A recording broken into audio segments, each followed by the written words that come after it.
Subhanalladzi asra bi'abdihi lailan minal masjidil haram ilal masjidil aqsa linuriyahu min ayatina innahu huwas samiul basir. Allah Subhanahu wa taala menjalankan nabi kita di sebagian waktu malam.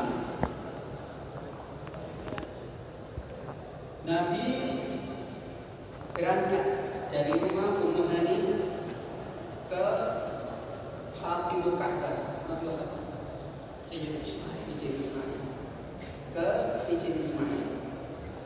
Kemudian itikaf, kemudian didatangi malaikat, kemudian dibawa perjalanan sampai ke Madinah, dibawa lagi sampai ke sini, dibawa lagi sampai Bethlehem, tempat kelahiran Nabi Isa, dibawa lagi sampai Masjidil Aqsa. Di situ para nabi datang semua, kumpul semua, kemudian malaikat Jibril mengedepankan Rasulullah SAW untuk jadi imam sholat. Kemudian didatangkan Buraq, kemudian Nabi naik Buraq, naik ke langit. Kendaraan samawi dengan jasadnya dan rohnya sampai terminal pertama, yaitu langit yang pertama. Maka Nabi malaikat Jibril alaihi salatu wasallam ketok pintu, dibuka untuknya.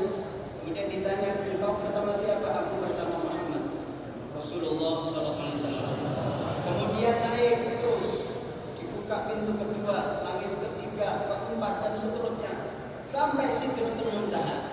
Nabi melihat pemandangan surga, pemandangan neraka, dan Nabi mengatakan, kuntu asma'u shalihal aqlam, aku mendengar geritan suara qalam menulis takbir-takbir dari Allah Subhanahu wa taala.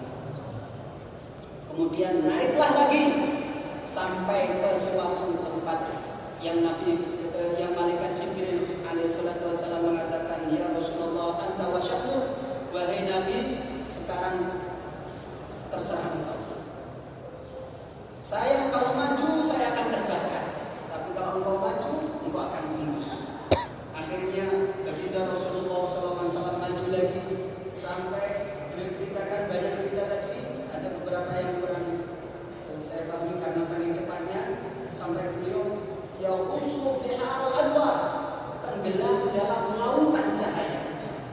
Kemudian jumpa dengan Allah bila kaifin wala mithalin, diceritakan di dalam Al-Quran, wan najmi idza hawa, demi bintang ketika turun, ma dhalla sahibukum wa ma ghawa, tidaklah teman kamu yaitu Nabi Muhammad itu tersesat, wa ma ghawa, dan tidaklah nyeleweng, wa ma yantiqu 'anil hawa, dia tidak bicara dari keinginannya, in huwa illa wahyun yuha, kecuali dari wahyu, in huwa illa wahyu yuha, tidaklah pembicaraan dia kecuali wahyu yang diwahyukan kepadanya. Allamahu syadidul quwa, yang mengajarinya adalah syadidul quwa, malaikat Jibril yang sangat kuat. Dzu mirratin fastawa wa huwa bil ufuqil a'la, tsumma dana fatadalla fakana qaba qausaini aw adna.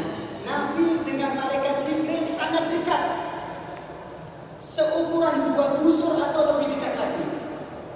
Fa'auha ila 'abdihi ma auha, lalu Allah beri wahyu kepada hambanya. Ini banyak tafsir, di antara artinya adalah Allah memberi wahyu kepada hambanya perkara yang Allah wahyukan kepadanya. Maka dafal fuadu ma ra'a, di sini Allah mensucikan hati baginda Nabi Muhammad sallallahu alaihi wasallam. Allah berfirman, maka dafal fuadu ma ra'a, nah hatinya Nabi Muhammad tidak membohongkan apa yang dia lihat. Jadi hati Nabi disucikan oleh Allah Subhanahu wa taala, tidak membohongkan apa yang dia lihat.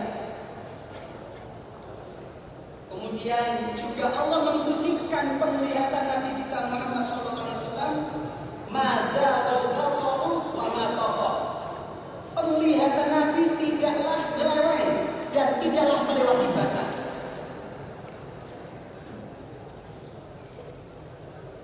Penglihatan Nabi tidak nyeleweng dan tidaklah melewati batas. Semua yang ada pada Nabi disucikan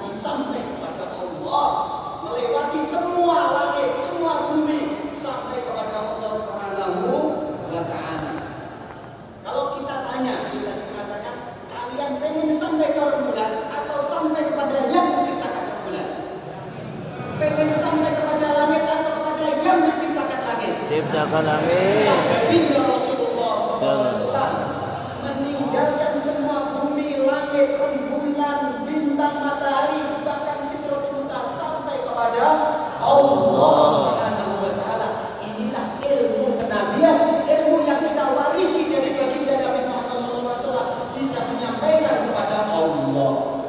Meninggalkan semua makhluk sampai kepada Allah. Ahlu sains, ahlu teknologi yabtaghiruna bil wusuli ila al-qamar. Ana as'alukum at-taqaddum fil wusuli ila al-qamar am at-taqaddum fil wusuli ila khaliq al-qamar.